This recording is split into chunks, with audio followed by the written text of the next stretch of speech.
اور کیا ہے؟ متکئین علی فرش بطائنها من استبرق وجن الجنتین دان، قالینوں پر بیٹھے ہوئے۔ جنت الفردوس کا جو قالین ہے نا، اس کی اللہ نے عجب صفت بیان کی۔ یہ قالین ہے، اس کے اوپر پرنٹ ہے اور نیچے سادہ ہے۔ جن کو نظر آ رہا ہے ان کو سمجھ میں آ رہا ہے۔ یہ دیکھو، یہ نیچے سادہ ہے، اوپر پرنٹ ہے، ٹھیک ہے؟ سمجھ ہے؟ کرتا پہنتے ہو تو کڑھائی یہاں ہوتی ہے یا بنیان پہ ہوتی ہے؟ بولو، بنیان پہ کڑھائی کر کے وہ چولے چاہتے بھی کھاؤ گے جی، اے ویکھو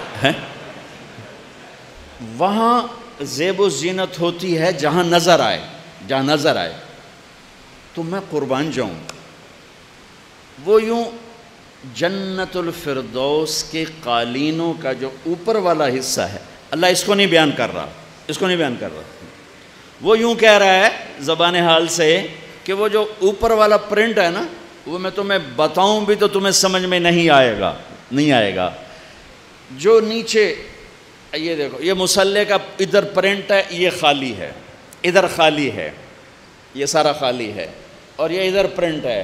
تو میرا رب کہہ رہا ہے میرے بندے بندیاں جو جنت الفردوس پہنچ گئے، وہ جن قالینوں پہ بٹھاؤں گا نا، ان کا نیچے اتنا خوبصورت ہے کہ یوں دیکھیں گے تو آنکھیں چکا چوندھ ہو جائیں گی۔ تو وہ جو اوپر والا پرنٹ ہوگا وہ کیسا ہوگا؟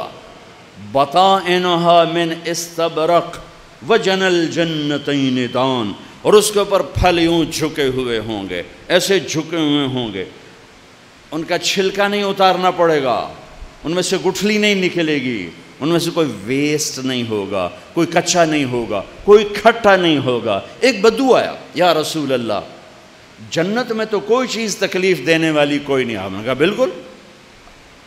کہنے لگا تو آپ کا رب کہتا ہے کہ جنت میں بیر ہوں گے، اور بیروں پہ تو کانٹے ہوتے ہیں۔ تو آپ نے کہا اے میرے بھائی، یخضد اللہ اشواکہا، اللہ ان کانٹوں کو نہیں اگنے دے گا، ہر کانٹے کی جگہ اللہ ایک پھل نکالے گا۔ وہ پھل تیرے سامنے 72 ٹکڑوں میں کٹ کے اپنے آپ پیش ہوگا، ہر ٹکڑے کا رنگ الگ ہوگا، ذائقہ الگ اور خوشبو الگ ہوگی، اور ہر لقمے کی لذت دوسرے سے جدا ہوگی، دوسرے سے زیادہ ہوگی، دوسرے سے مزہ بڑھتا جائے گا۔ تو میں قربان جاؤں، وجن الجنتین دان۔ ایک بدو آیا، یا رسول اللہ جنت میں انگور ہیں؟ آپ نے کہا ہیں۔ کہنے لگا ایک گچھا کتنا بڑا؟ ایک گچھا۔ تو آپ نے کہا مسیرۃ شہر للغراب الابقع لا یقع لا ینثنی لا یفطر۔ بڑا کوا، یہ چھوٹا کوا نہیں، بڑا کوا، وہ 1 مہینہ یوں اڑے، نہ ادھر جائے اور نہ سست ہو رفتار میں۔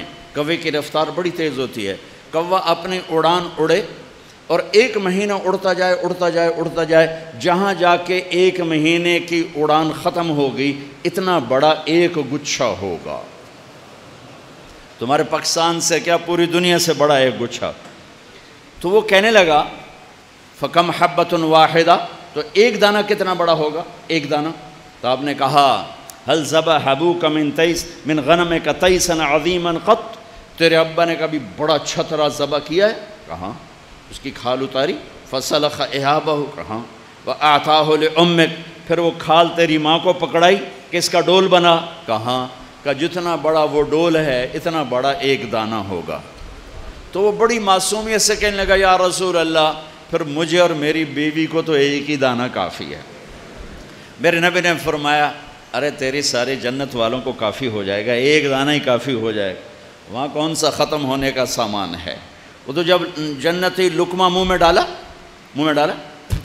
یہاں تو منہ میں گیا تو فوراً اندر ڈاکٹر کہتے ہیں چبا کے کھاؤ، کون چبائندہ، سارے گڑپ ہی کر دیں، رک نہیں سکتا، لقمہ رک نہیں سکتا، ٹھیک ہے۔